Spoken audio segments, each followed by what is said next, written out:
Welcome to Champagne Sunday. I'm Lauren. Hey, I'm Bonnie. I'm Beth. And we're going to talk about life After divorce. And living The best life. and the life you love. Yes, living the life you love on that other side. Cheers. Cheers. Welcome.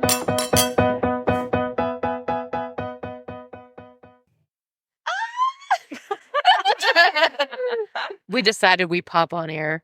We haven't done that in a while. Yay. Hello, ladies. Hello. How are you guys tonight? Wonderful. Actually, it's been a really busy but good weekend. Yes, because you've got wedding stuff going on. Yes, it has been full of my oldest who's getting married, events for him, and it's been fun. Well, Beth, how's your weekend been? It's been busy. Yeah. I feel like I had a procedure and got a new dog and an unexpected dog. In the same day. The dog found a dog us. found you. The dog a found dog us. adopted y'all. No, I walked into the event and he was like, "What do we have here?" And I was like, "This dog found my boyfriend." But she's darling and she's great. So anyway, there's been a lot going on too. All right. But today, so at some point in the busy last week, I did see this New York Times article and I didn't have a chance to read it because I just need to go ahead and get a subscription because I do have That was $1 a week or whatever it is. But I saw a post about an article that I need to read in the New York Times, and it was about something called kinkeeping, and this is how they define it. Kinkeeping: creating or carrying on family traditions, buying gifts for birthdays and holidays, coordinating medical care, performing all sorts of emotional caregiving, a form of invisible labor predominantly done by women, dedicated to family bonding and magic making. And I thought, wow, that's just so true. And that's such a very specific job title, Yes. that seems to, yes, be done by women, even post-divorce. Like Well, a it's- family matriarch. Yes. Well, and it's kind of interrupted in divorce, and it leaves a strange disconnect in some ways because you have to. Where do you set boundaries? How much do you continue to keep up with? Because it feels like you're doing it for your ex, but really, is it for your child and all of that? So, how do y'all do kinkeeping? Like, what would you consider? Well, I don't really have a relationship with my ex's family. And we really weren't we lived so far apart and there really wasn't that much he wasn't also very not super close to them. So there wasn't a lot of that to figure out. But I will say in my divorce, I've still done the sort of scheduling things, the doctor's appointments and I text my ex all the time to make sure that our child gets to rehearsal or that he's Or doesn't. or doesn't. Sorry. Or this I past had week. to laugh. I had to laugh. Or at least at the right place. Or that, or that my ex remembers that he's got XYZ. And because I know him and I know he doesn't know those things, remember those things. So that's, or look those things up. and or make sure they're on it his radar. frustrates me because I know that if I don't, he will forget it because he has. It's already been proven that that's something. So that's what I find in my life that I specifically do. I would say the other thing about magic, all of that, I do a lot of that with just my son. But I also see my mom doing that a lot in her role with not just our family, but her husband is my stepfather. And she's really become that for his family too. So she does a lot of that, I would say. Yeah, my mom has always been good about that. She's made sure that, so when my boys were little, before I had my daughter, and I'd want to do stuff. I was stay-at-home mom, and my husband didn't ever want to go anywhere. So she'd be like, "Well, we'll go." And she took us to go see the elves in Chattanooga at the train station. And she took us to go see, Thomas the Tank Engine. And she would go, let's just go and go to the zoo here. Let's go visit that there. Most of the reason that I'm a traveler is because my mom took us everywhere. Yeah. She lived in the North when I was little. That sounds like she's a Viking or something, but she lived in she's not. And you weren't really little. You were high school, right? Well, I was in middle school. I was 12, 13. And but she lived in Delaware, and when we would go up for the summer, we went to New York or we went to Philly, and we'd go to like science centers and to, the theater. Like we did all these fun things with her. Like, so the magic making was hardcore. Okay. And so as moms in that sort of hard, Yeah. are you, I think we're all kind of like, are you arrange your kid's birthday party? Oh, yeah. Does your, so. Yeah, definitely. Yeah. And see, my mom did all that for us growing up. And then, she died when I was 20. So I never had, by that time, my grandparents were older. I didn't have that woman connection. My dad's wife has never done that role. So it was always up to me. So I have tried to keep it up. It's probably why I'm exhausted all the time. I've tried to keep it up. I've tried to make birthday special and go to do things and be very active and there for my kids and try to make things special for them. Carry on some family traditions. Mhm. Even though we did talk about that when you get divorced, some of your family traditions you kind of have to tweak a little or Yeah, just Yeah. but I mean, that kind of thing, it would be really easy. I could see it would be really easy getting divorced, especially if you get kind of bogged down in that divorce, not to be the magical making. Or to keep continue to traditions. do it all Yeah. for the ex. Yeah. So where does the line between kin keeping and needing Yeah. to set boundaries lie? yeah. Well, I think we had a good example with a person that you knew, Bonnie, that was still going and spending the night at his ex's for Christmas Eve. I thought that was the craziest thing I have ever heard. You're divorced, Yeah. but you still got to spend time in the family home. Well, Or not the family home.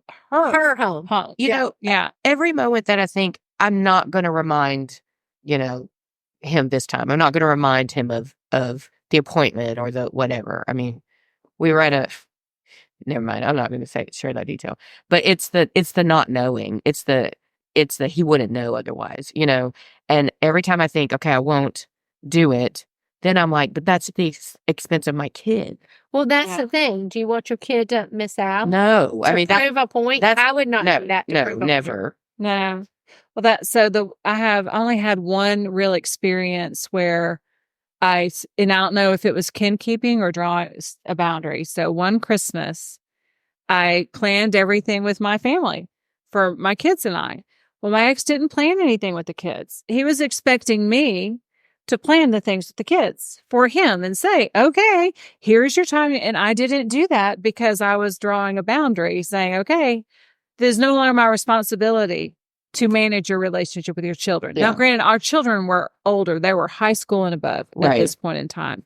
And I remember one of my kids got very upset with me because he's like, Dad says you're trying to keep us from him. And I'm like, well, when did he ask you to do anything? Mm-hmm. Yeah. Yeah, but and so at one time, for my kids and knowing my ex was an alcoholic, I don't know if that was something I should have continued and been like, okay, I'm going to make sure that your dad has an opportunity. He knows that because he probably wasn't thinking all that straight. Or if it truly was me setting a boundary, because that's kind of a real gray area. I guess everybody's situation looks different depending on that. And you had a very unique one in that there was an illness. Yes. Essentially. I was at a point. At what point? Yeah. It can't become your job. Well, and that's the thing. Sometimes I'm like, why is this my job still? And caring for him and trying to manage his relationship with the kids and hiding all of his ugliness from them had become such a job. At that point in time, we're divorced. We're living in different houses. And I was trying to find a way to release my responsibility for him and his decisions and the way he managed his relationship with his kids, release that back to him. Mm-hmm. And that's so hard to do because it did affect my kids, possibly negatively, my doing that. And being on this side with hindsight being 2020, he's not here. That's one more experience I might have robbed them of because he's passed away. But at the same time, in that moment, I had to do what I needed to do to move forward for myself. But, okay, my ex had some illness too. But I also have to think he's a grown man. Yes. He is very capable of making decisions. They might not be the decisions I would make or that I think are good decisions, but he is Right. capable of making decisions. He's capable of planning things for himself. So why could not he plan something for my children? Yeah. That's But true. you have to go back to that. He can get himself up. He gets himself to work. Yeah. He does all the things that are important to him. So why am I still feeling like I have to be his secretary and Well, keep a schedule for him? And the other thing is, and I think that the definition that we read speaks to this very specifically, but have you ever in your whole life known a man who planned a family event or a family gathering or a birthday party? Because I sure haven't ever. Never. I know a couple that would do it, but not consistently. But But for their wives, yes. But you said that would do it. Does that mean it was their idea and they did it, or they were told, please go do this? No, my brother has done it before for his wife. Okay. And done everything and come up with really good ideas. He's very creative. I think and I know that I have another friend, Rebecca, who her husband does stuff like that all the time. Lavish parties. Well, I have a friend whose husband is really good about planning trips for them or doing getaways for her. I think for your significant other, it's a little bit different than for your the children. family. Yes, that's true. Or That's for true. extended family. But saying why doesn't it blend we're going to have, I'm going to host Thanksgiving. why doesn't it do that? Yeah. Why not? No. I think traditionally, well, especially in the South, it's always been the matriarch of the family that does all that kind of stuff. Like I remember going to my grandmother's for certain holidays, and she did all these things that we didn't necessarily do at home. And she had us put at Christmas, de-strand all the tinsel to one strand and put on our tree in a certain way. And now looking back, it kept us busy and out of our way and doing productive things in her house. But it was a tradition that we did every year, finding the red bird on the tree, the red bird ornament that, of course, nobody wanted because it's flea bitten and it's from 1930s, but it's on my tree every year. I mean, just things like that. But I think the mothers and the grandmothers, I think in the South, pass that down. Despite what you think about the good old boy system, it is a matriarchal society down here. The women keep the family recipes. The women cook the family recipes. The women plan the parties and do all the get-togethers and get the perfect shower gift and the perfect birthday gift and remember the birthday. Wake you up with a cake on your birthday and hang the banner like I did for my children. Hang the banner up, the special birthday banner when they went to bed the night before. I mean, women do all that stuff. Mm-hmm. All right. So are y'all closer to your mother's side of the family? Are you as close to your mother's side of the family as you are your father's side? Everybody, I'm close to. So basically, both my parents only have their siblings left. There's no. Is that what you mean? Well, growing up, I even knew my mother's extended family and cousins down in South Alabama where my grandmother was from and all that. I never even traveled to where my dad's family was from. Now, we're still close to his brothers and their families. We still get together with them and we get together with my mother. But growing up, for my mother and my grandmother, knowing their extended family was very important to them. Yeah, I know. We did that every year. I know both sides. But you know both sides. But I'm the historian of the family too. Yeah. And so my mother was very good at, she's from Milwaukee, Wisconsin. Every year, a couple times a year, we'd go up and see. In the summer times, we spent months until we started sounding like a Yankee. And then we had to come home. My daddy would call us, make sure we didn't turn into Yankees. Anyway, we'd come home. But also, I grew up going to Tuscaloosa all the time to my dad's sister. And my dad on that side was in charge of the Halbrooks family reunion, which was my great-grandfather's wife's family. I mean, it was we had family. That's what we did back then. We went from family gathering to family gathering. Mm-hmm. We didn't do they were in a supper club, but we did family stuff all the time. Mm-hmm. I was always with cousins, and I'm very close to both sets of my cousins. I didn't know a whole lot of extended family except my grandmother's, my grandmother, my grandfather on my father's side always had family reunions. Mm-hmm. And I knew one of my grandfather's brothers really, really well. We went to his house a lot because they were pretty close. My mom's side, there was a big rift. And so I don't know any of them. I just know my cousins really. So, but we never see our extended family. Well, I look at it this way. I never had sisters. I have one brother, and I have cousins, and that's who I'm, Mm-hmm. I can call my cousins and say, what do you think about this? And Mm-hmm. so it was a big gift to me that we had that and that my mother continued that. Both of my grandmothers were big into it. It was good for me because now I'm sitting here kind of by myself. So it's nice to have that. It's also nice to have those family traditions, Well, recipes. there's also, I magic mean, making you the can have as many friends as you want, and like you can have friends that feel like family. I have lots of friends that feel like family, but nobody specifically knows your family like That's and true. your Yeah. specific brand of weird. You know what I mean? Yeah. Like, and everybody is weird. Everybody has their specific Well, it has their odd strange thing. traditions. Yeah. We have, come out the red bird. We have a green-haired angel from, I don't know, 30s, 40s. I mean, it's old, and it's like her hair's turned green. Mm-hmm. And I have a weird angel that's from the 40s or 50s from my grandmother's tree that has no arms. She's just like a little ball. She's like the Venus de Milo, not the Venus de Milo, Winged Victory. And then she just has these like wonky little wings that are made out of wire. It's so, and I stick her right on the edge of my tree every year. Yeah, I love it. Well, no, and I have tried to keep alive some of the traditions that my ex-husband had for our kids, just because they were important to him. They were what he added, and I want them to remember him, because there were things that when we were a young family before alcoholism took, its hold, that made things fun, that he participated in. That's really good. So, but that's, but it's strange, this kin keeping. Yeah. And setting boundaries at the same time. Yeah. Because, especially as the kids get older, if your ex can find the schedule online for the school, if your kid is in a sport, they publish those. You don't have to share it. Makes it do it crazy. You can share a schedule and say, how could you not know? You have the calendar just like I have the calendar. Why am I responsible for this? And Lauren, you're in that place where your kids can't travel. I'm just going to share this recent story just because it reminded me. So my son recently had a very important appointment that was for a diagnosis. Nothing bad. It was just like an important diagnosis that I needed to hear. Well, I made the appointment. I had been to that doctor already with him. Like I was the one in charge of it.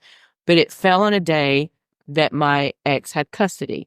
So he said, I'll take him to the appointment. And I was like, well, I'm going to the appointment also because I want to hear what this doctor says. So we get there, we're in the waiting room, and I'm like, this is the strangest feeling. Like at one point, we might have been doing this together. Like, and then I was like, what am I talking about? No, we didn't. We never did that. I was with him. Yeah. In the waiting room. He never went to, yeah. And then that was your happy family syndrome. I had this little moment. I had this little moment that I was like, this is the strangest feeling. And I was like, oh, no, it wasn't. I'm mad at him again. So then we got back there and like, I'm asking all the questions. I'm getting all the, you know what I mean? Right. And then after it, because my son had another appointment that day for his ophthalmology appointment. And my ex wanted to take him to that as well. So we're leaving and my ex said, I said, don't forget the ophthalmologist appointment. And he said, what's the ophthalmologist's name? And I said, I'll text it to you. But like, he's seen this person since he wore glasses. I mean, it's 4 years at least. So it just, he just never took it. I was like, okay, well, all of what I already knew, Yeah. I have to say, when you get divorced, I don't know if everybody does. What's hilarious is I had my ex has final say over medical, and he doesn't bring you the medical stuff. It cracked me up, yes. But So funny. What was hard for me was, if y'all are like me, and I don't know if the listeners are too, when you're the mother and the wife, you tend to make all the appointments and the school things, and you know the school calendar, and you know the after school activities because you're the ones driving them and arranging the rides and arranging everything. Yeah. The weirdest thing for me was to just stop thinking that we were a family unit doing this, because when you're doing that and you're married, you think everybody. I kept a calendar that was color coded, so everybody could see. It was that huge craft calendar, took up half my wall. I do that. I still But do that so that I at the know. same time, when we got separated and we were divorced, okay, granted, he never made the calendar, but we discussed it. It was there. It was visible. Our life worked like clockwork. It was nothing ever, it wasn't anything. And then the hardest thing for me was thinking that we were separate and he didn't know about it, or maybe he didn't look at it, or maybe he didn't look up the school calendar, or maybe he didn't know when one of my children was at dance or when my child was supposed to go soccer practice. Then the other thing was trying not to be ugly about sharing it. And then also giving up that control over it because it had just been such a part of me doing all that. And I was in control of that. And I was the one juggling all the balls. But to be willing to let a ball fall because he was he the one. didn't do the follow through was really hard for me not to snatch it back. Sometimes, and this is going to sound a little bit, but sometimes when, like, he'll message me and he'll say, don't text me, I'm busy. And I want to say, okay, you have one job. You have one job that you drive to every day and you come home. I am trying to do this stuff, like keep up with everything that he has to do, make sure that everybody knows what he has to do while I do my full-time job, my part-time job, and my other part-time job that I just picked up. Well, so it goes all over me. But yours is and try to be a happy person. It's almost defiantly non-communicative. Yeah. Like we know he that. is not willing to actually communicate about your child in a productive manner, no matter what. But Lauren, he did text you that. Mine would just say, I have reached my quota of texts for today. Always so helpful. Such a team player. Because, all right, so, you were talking about, so my experience is a little bit different in that I got to the point, I guess my boys they were little. I was out of town and I realized that my husband was drinking and had the boys. And he was only 2 blocks away from home. But I knew he was drinking and he had the kids and he was going to have to drive home. And I was so paranoid that from that moment on, for the rest of our marriage, I arranged it so he never drove the children at night. He never drove them. I made sure he never had to take them to a dance, had to take them to a practice, had to take them to anything, that I was available or I had somebody else picking them up or taking them there. And that absolutely excluded him from so much of participating in their life. Yeah. That it was because at that point in time, I didn't recognize it as alcoholism. I ran my part of our relationship, my marriage, he's a grown-ass man, and he's making this decision to drink, and he's doing it on purpose, and he should know the consequences. And if he's going to make these decisions, I'm going to do what I need to do to parent our kids. Instead of calling him on it and saying, what are you doing? I can't even trust you to drive our kids home. Do you understand? I think if I had, and probably nothing would have changed, but I did not recognize it as alcoholism early on. And instead, I enabled him further by making sure he had no more responsibility in our family. But hindsight is 2020. I had no idea that's what I was dealing with. I was so ignorant of that. I just knew they weren't safe, and my job was to keep them safe. Yeah. So that was even harder. So Giving up that control was, and be willing not to have all the balls in the air. Well, juggling was a hard I think at this moment, I have ultimately decided that I don't want my son to suffer, like to for anything negative to happen because I was being prideful. You know what I mean? Or like, yes. So that, I mean, ultimately I'm like, okay, he's probably going to get mad at me if I text him about this right now, but it doesn't matter. I'm making it's sure about your kid. that I'm covered with him. So. All right. So let's take this a step further. Okay. How many of you have done a will? No, because having just had to go through with the ex-husband who did not have a will when he passed means the state is then in control. We had to hire a lawyer. The lawyer had to, we had to hire or get an advocate for my daughter, even though she has me as a mother, to make sure she's represented with anything that he might have had for her. I mean, like we had to spend so much money just to have things settled because he didn't have a will. And I'm looking at, I am now the only parent. So I've made sure that I have that because I was then terrified. I don't want my kids to have to go through. I have all one, of but that. it's much older. So I do need to revise and update my will. But I think it's something that's very important because especially as responsible parents, it just having to watch my kids have to go to all of these meetings because we were divorced, even though I feel like I became the wife again in divorce in so many ways when he passed. I took care of all of the little bitty things. And luckily my father stepped in and helped me take care of a lot of the things. But really, they were the ones. Mm-hmm. And so they were the ones that had to make these decisions about things. So I didn't want him to have to do that. I don't want them to have to do that. Yeah. No, I definitely have to get one. I don't have one. Are there any other things like that y'all have found that crop up that you feel like you need to address? Well, I struggle with this all the time because, Bonnie, you have family that steps in all the time and you have a sister. Lauren, you have sisters. Your mother lives next to you. Yeah, I don't really have. I have help when I need it. That I'm just stubborn about thing. Yeah. So I always worry that people, we need to do a whole special on Bonnie's death box and my death folder because I like my death box. hers is humongous. Mine is a folder like a briefcase size. Bonnie's takes up her dining room table. But it does have not that big. It's like a file box, like the big file boxes.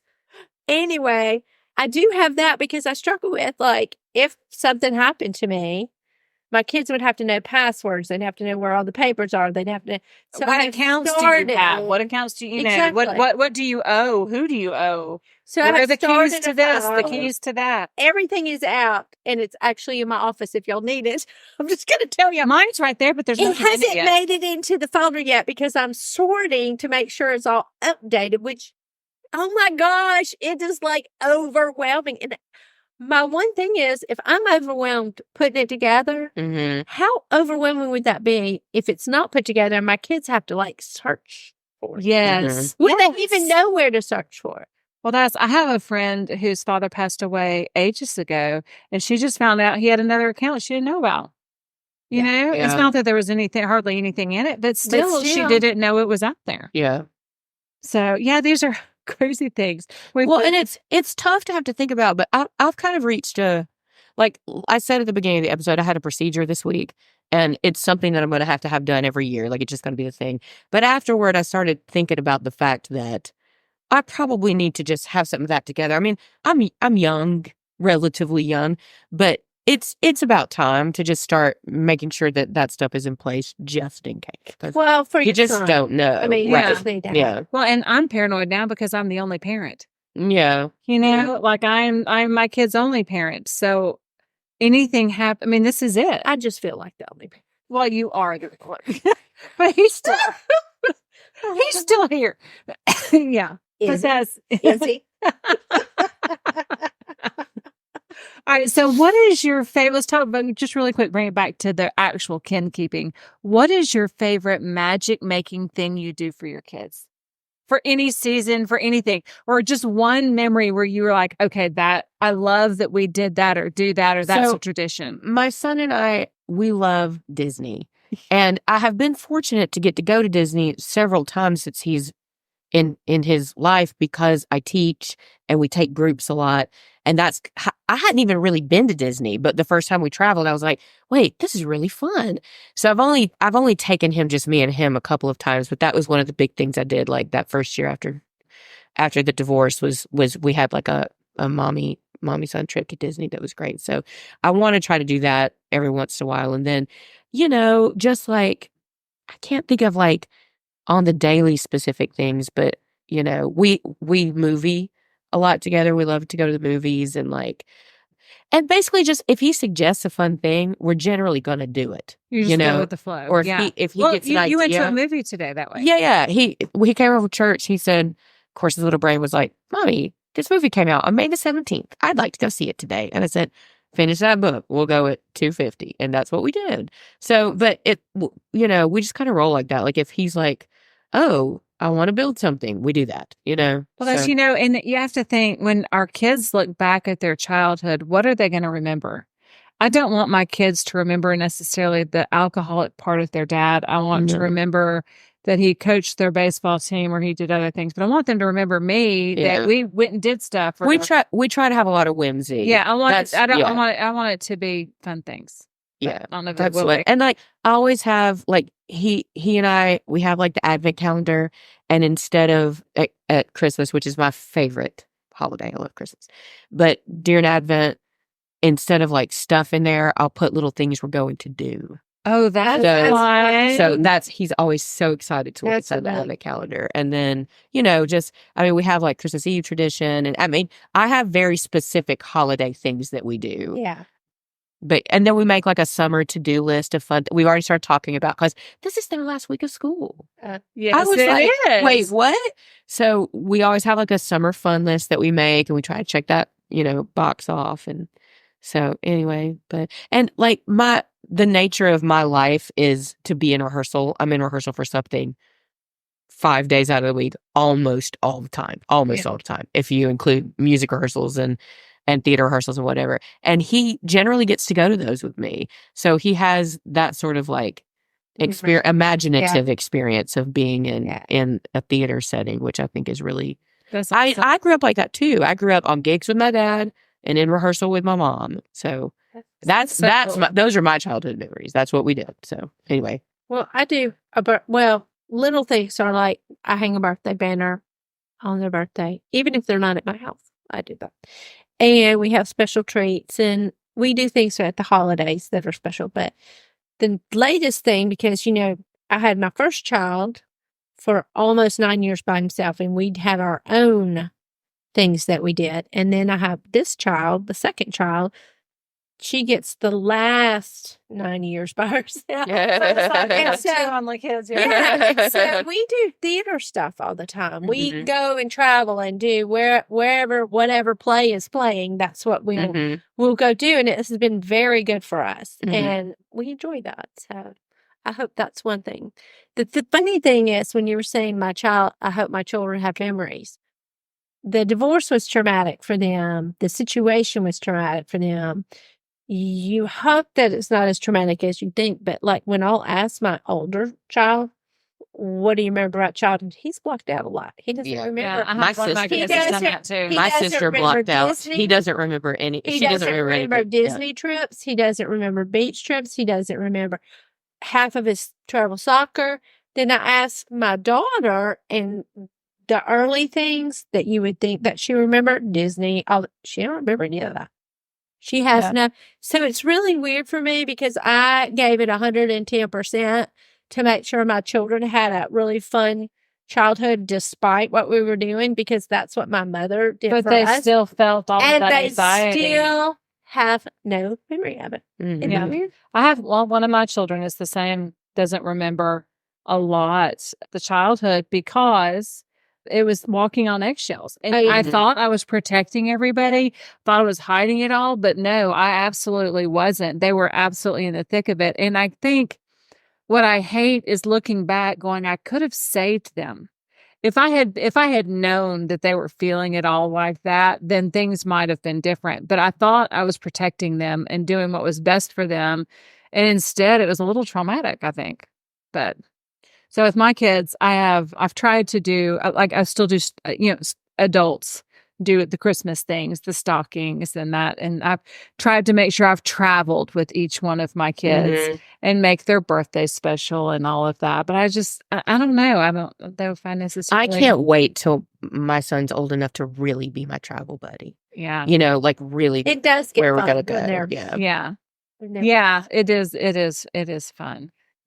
But yeah, I would say, and I know we talked about this a few episodes ago about positive consequences. I think it was one of positive consequences. But I really do feel like he gets the best of me now, and that my family, they get the best of me now. I mean, I really do. Well, it's such a different environment to not be walking on eggshells, to not have that anxiety of the friction between you and that person who's supposed to love you. When you hit that point where all of a sudden you realize you're not a team and you're pitted against each other, that and with no fault of your own, and even if but that pits you, they feel that. Yeah. And you feel that. And being in my house, and it's my space, and y'all, my house is a disaster. There's a kayak in my front hall. My dining room is completely unput together with crap everywhere, getting ready for wedding stuff and all of that. But it's living life. Like this is look at all the look at all the living that's happening. Yeah. But it's also not creating. We all just walked through it. Like all three of my kids were here this weekend. We all just walked through it. Like, I mean, they all know Mama's messy anyway, but they're just whatever, and live with it and go roll with it. But there wasn't tension like that. No, there was no tension. That has been, I think, the biggest gift after divorce is just that. Yeah, and I wish I could come up with a whole lot more things that I do for my kids. I think I did a lot of different things with my daughter than I did with my boys, because I had more time with her on her up, because those last years, middle school forward, it was just me and her, really. One of her brothers was here, but it just, trying to make sure that I feel confident that she can be an independent person. And we did home maintenance together, and we painted the walls together, and we will go, all of these little side missions and do whatever. And but it's different. And it wasn't necessarily fun, but it's fun memories for me. I felt like that. I lived with my mom. She lived in Delaware for a while when I was in middle school and high school, but then she moved back down my senior year in high school and my freshman year in college. And I lived with her, and we kind of had that, just like full time, okay, it was just the two of us. I've told y'all that when COVID just happened, surviving. You know what I mean? But it became figuring it out. We just became we were a great little symbiotic unit that worked and did whatever. But then I know that when COVID happened and both of the boys moved into this house, and this was all of a sudden this house, you guys were like, boys, ew. My daughter was like, "Hey, Mom, you remember that time when it was just you and me? Don't you miss that?" I really miss that time when it was just you and me.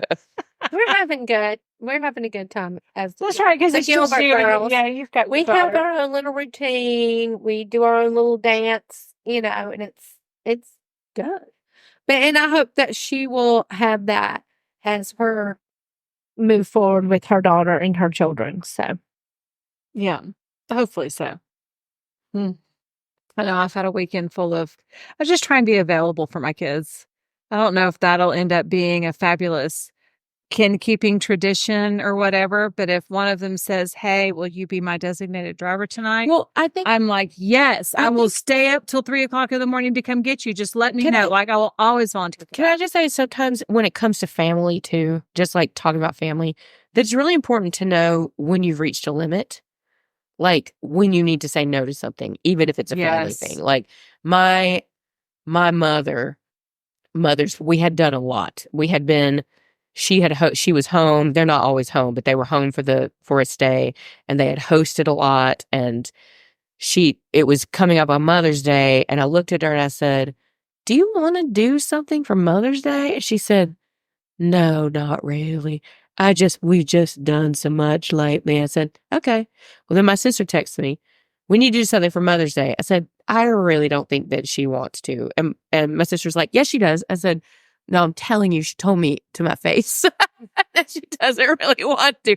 But I found myself really trying to fight for my mother's solace. My mother's trying to have that space for herself too. Yeah. Because when you are that role, and she's definitely that role in our family, you have to have that alone time, that downtime, or you can't do it all, So anyway. My mother was out of the country for Mother's Day, so I guess she had the great time.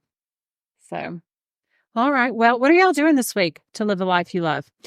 It's my boyfriend's birthday. Nice. So we're celebrating his birthday this week.